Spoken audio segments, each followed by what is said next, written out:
mo ba yung American sniper? Oh.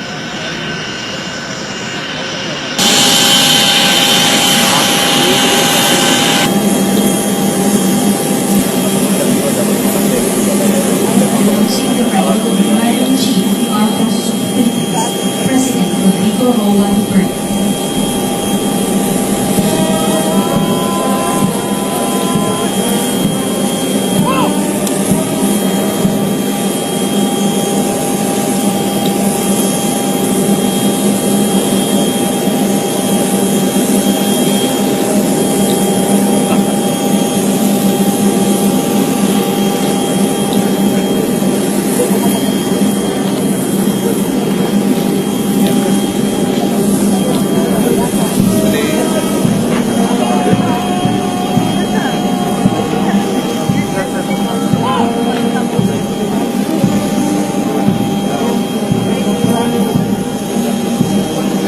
Bugay kamay!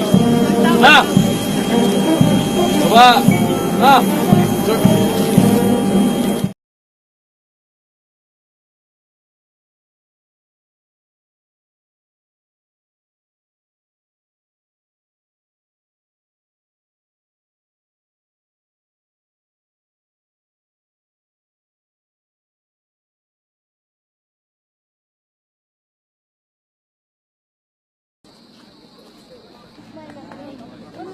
Kapatid ko. Ha? Kumusta? Kailangan. Picture lang ako sa equipment natin. Reference tayo. Brad.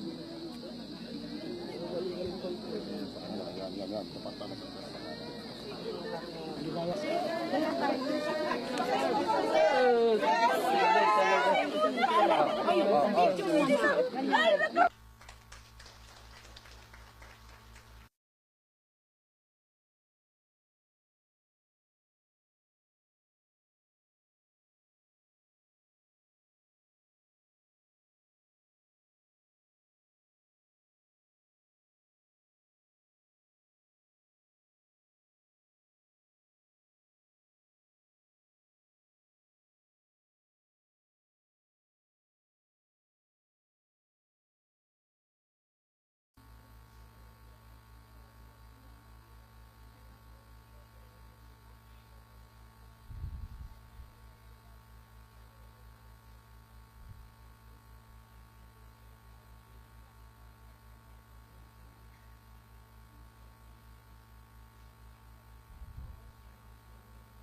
the police and the military and the police and the military and the police and the military and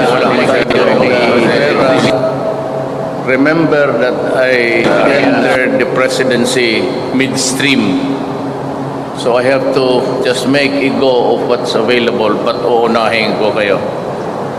Now, in our talks during the command conference, I was informed there is a need for more soldiers.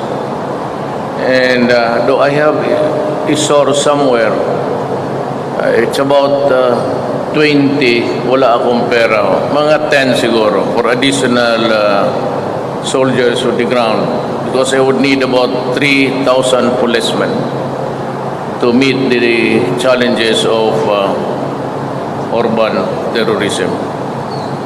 We are in a transition.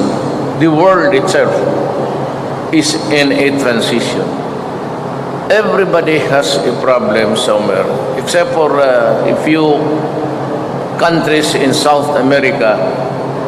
Lahat tayo may problema, and it has deteriorated into a terrorism thing.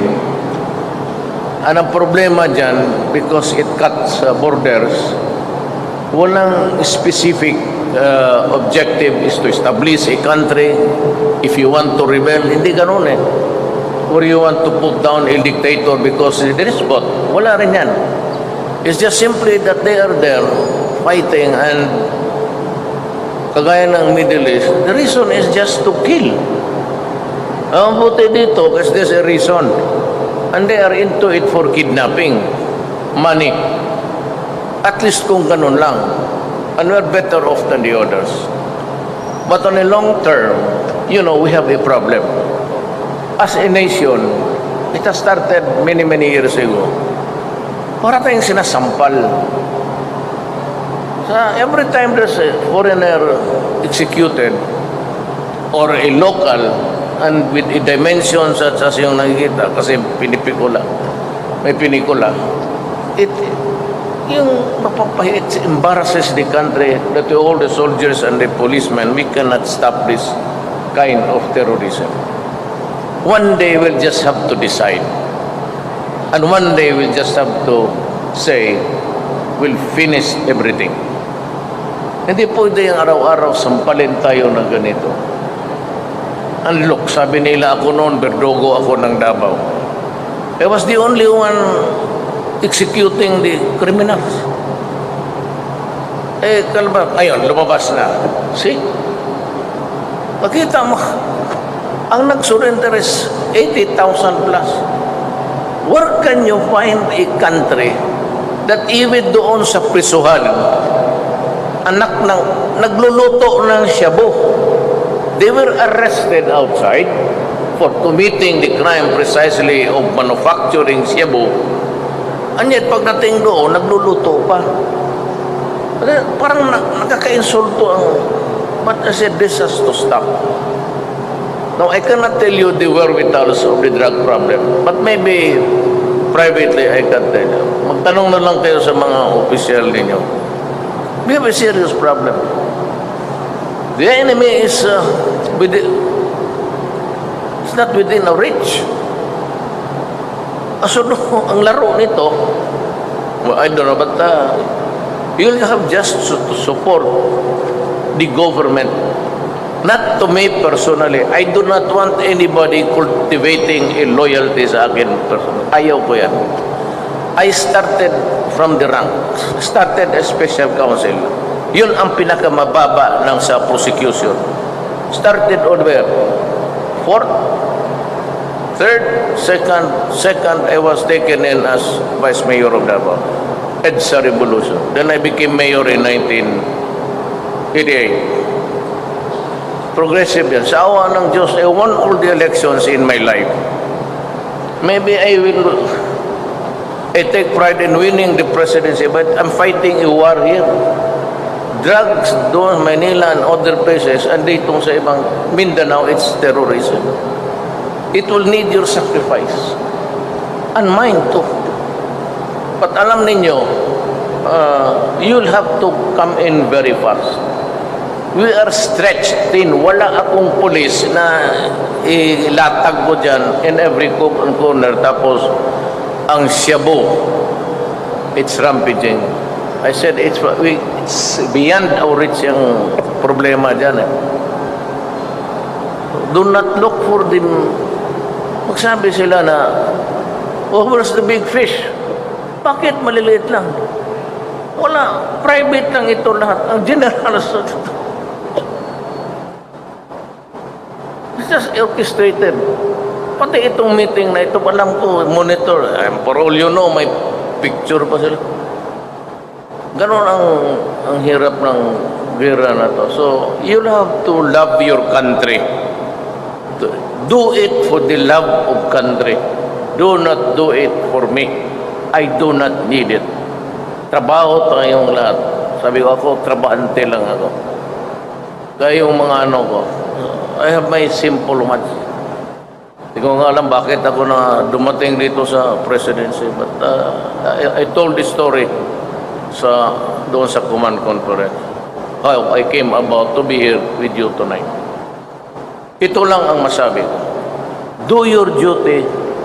If you are ordered for an operation against Shabu, nagkasabit-sabit kayo, huwag kayo. I will be there in the fulfillment of duty or in the performance of your task, mandate. You will have my support 100%. I will not allow you to go to jail. Ako ang mauna. Akin yan lahat. Kung lahat ng ina-execute ninyo, utos ko, akin yan. Mine and mine alone. Ako yan. Basta yung trabaho natin. So, huwag kayong matakot. And you might be charged. I take solace from my statement. I am there for you. So, hindi na lang ako magtagal. I have to go to the wounded soldiers. Mag-ikot ako. I will look for money.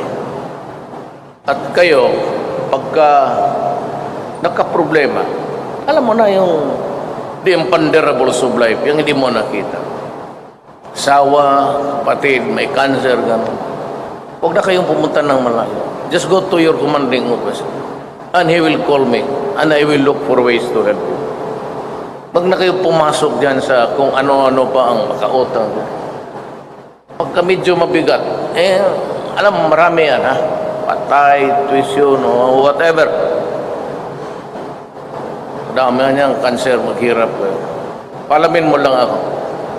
Kaya sana nga noon, ipagbili ko yung Pag-asa to rebuild yung Biluna. Pero sabi nila, no takers yan kasi luma na, mahina. I will either convert it into a hospital. Tingnan ko lang kung how much I would spend. Gawin ko yung hospital ninyo. Ilagay ko sa, wherever the fighting is. Sirain ko lang yung loob. Lagyan ko ng mga operating, rooms. Para yan ang gawin ko. Walang silbi yung barko na yan, eh. So, kinabangan na lang natin. If somebody is willing to sell it, pag ang kita niyan, maasahan ninyo, diretso, I will rebuild the Biluna. I'll complete it. I will add another building, maybe, a new one, and you'll have the comparative best medical treatment. It will have everything. CT scan, at yung mga imaging. I'll spend money. So, and we will improve the hospitals. Kung anong immediate and urgent needs to be there. Huwag kayong basta inutusan kayo to do a civilian mandate, for example, drugs. Go ahead. Hindi na ako magtanong kung paano mo ginawa.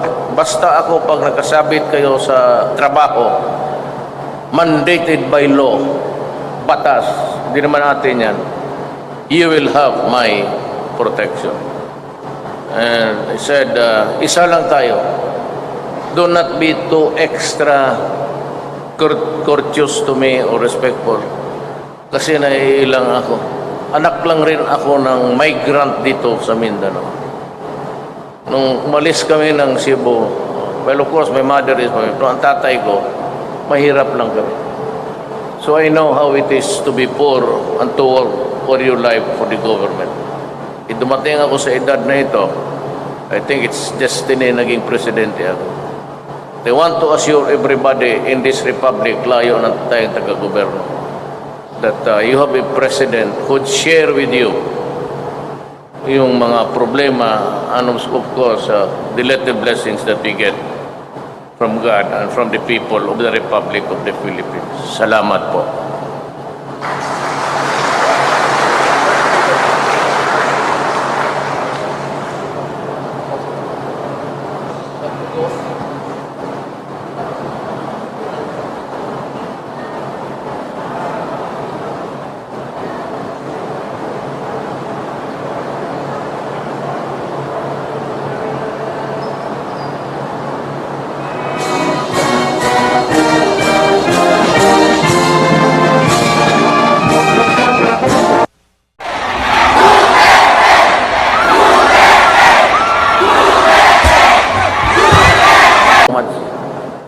Hindi ko nga alam bakit ako na dumating dito sa presidency. But I told this story doon sa command conference.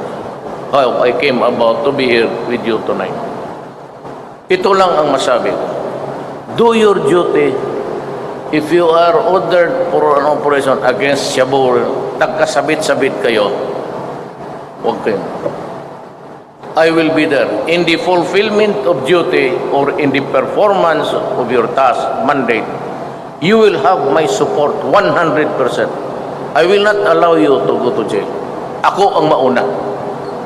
Akin yan. Kung lahat ng in-execute ninyo, utos ko, akin yan. Mine and mine alone. Ako yan. Basta yung trabaho natin. So, huwag kayong matakot. And you might be charged. I take solace from my statement. I am there for you. So, hindi na lang ako magtagal. I have to go to the wounded soldiers. Mag-ikot ako. I will look for money. At kayo, pagka nagka-problema, alam mo na yung the imponderables of life, yung hindi mo nakita. Sawa, kapatid, may cancer, gano'n. Huwag na kayong pumunta ng malayo. Just go to your commanding officer. And he will call me. And I will look for ways to help you. Huwag na kayong pumasok dyan sa kung ano-ano pa ang makautang. Pagka medyo mabigat, alam, marami yan, ha? Patay, tuition, o whatever. Dami niyang cancer, maghirap kayo. Palamin mo lang ako. Kaya sana nga noon, ipagbili ko yung Pag-asa to rebuild yung Biluna. Pero sabi nila, no takers yan kasi luma na, mahina. I will either convert it into a hospital. Tingnan ko lang kung how much I would spend. Gawin ko yung hospital ninyo. Ilagay ko sa wherever the fighting is, sirain ko lang yung loob, lagyan ko ng mga operating rooms of the drug problem. But maybe privately I can tell you. Magtanong na lang kayo sa mga opisyal ninyo. We have a serious problem. The enemy is it's not within our reach. So, ang laro nito, well, I don't know, but you'll have just to support the government. Not to me personally. I do not want anybody cultivating a loyalty sa akin personally. Ayaw ko yan. I started from the ranks. Started as special counsel. Yun ang pinakamababa ng sa prosecution. Started on where? Fourth? Third? Second, I was taken in as Vice Mayor of Davao.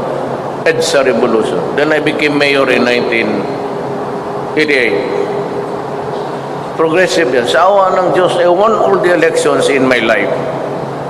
Maybe I take pride in winning the presidency, but I'm fighting a war here. Drugs doon, Manila and other places, and dito sa ibang Mindanao, it's terrorism.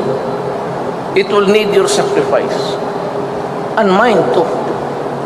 But alam ninyo, you'll have to come in very fast. We are stretched thin. Wala akong pulis na ilatag ko dyan in every cook and corner. Tapos, ang Shabu, it's rampaging. I said, it's beyond our reach yung problema dyan. Do not look for them. Magsabi sila na, where's the big fish? Bakit maliliit lang? Wala. Private lang ito lahat. Ang general it's just orchestrated. Pati itong meeting na ito, alam ko, monitor. For all you know, may picture pa sila. Ganon ang hirap ng gera na to. So, you'll have to love your country. Do it for the love of country.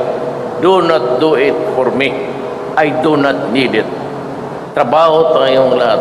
Sabi ko ako, trabahante lang ako. Kaya yung mga ko, I have my simple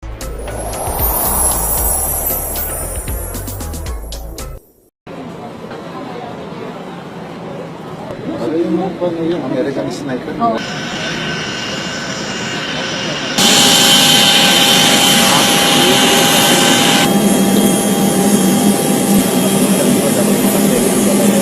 Announcing the right of the Commander-in-Chief of the Armed Forces of the Philippines, President Rodrigo Roa Duterte.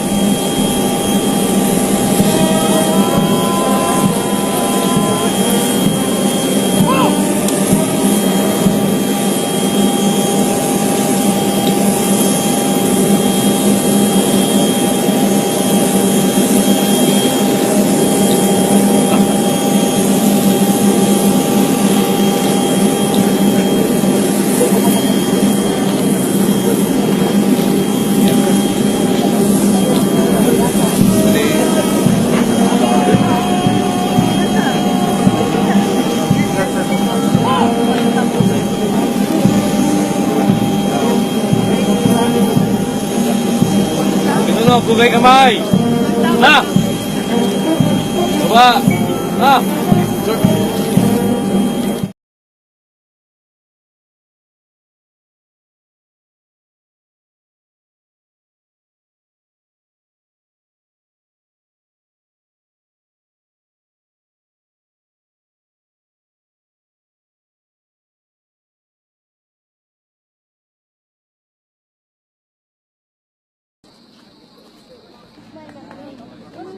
Mga kapatid ko. Ha? Kumusta? Okay lang. Picture lang ako sa equipment natin. Reference tayo. Brad.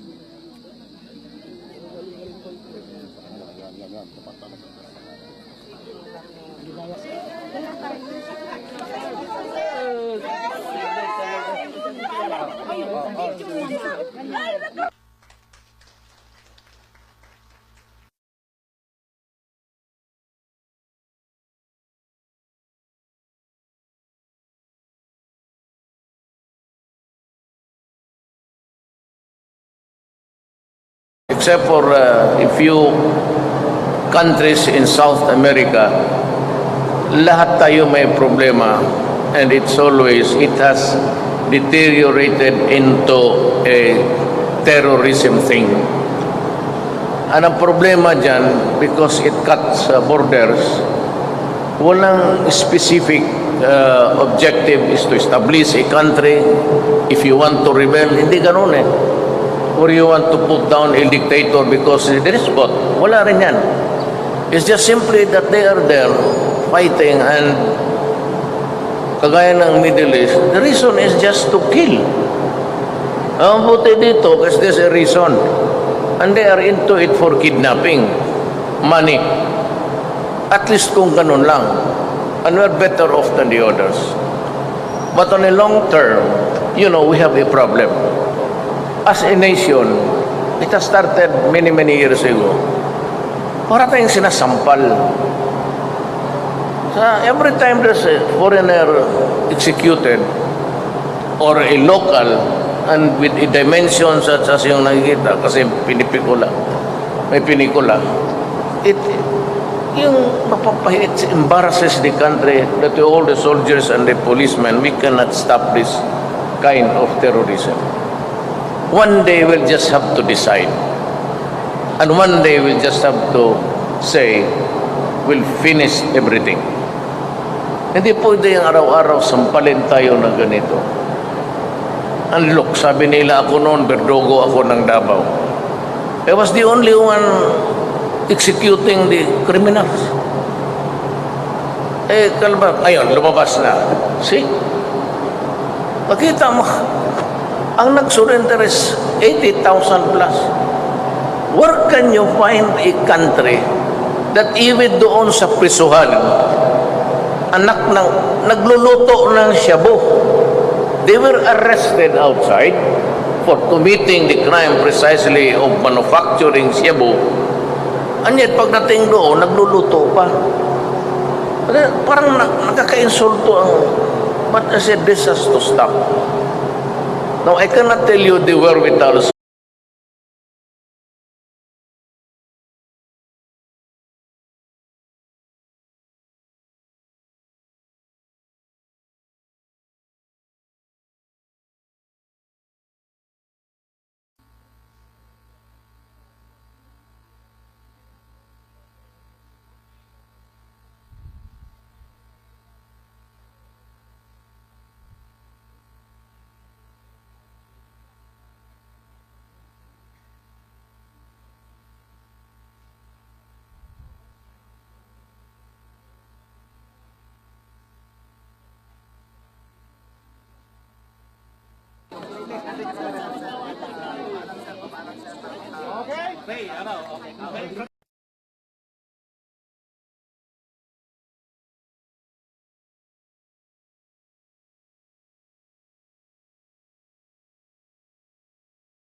the police and the military, and the police and the military, and the police and the military,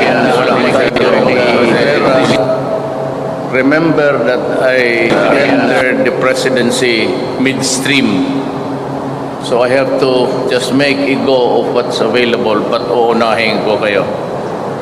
Now, in our talks during the command conference, I was informed there is a need for more soldiers.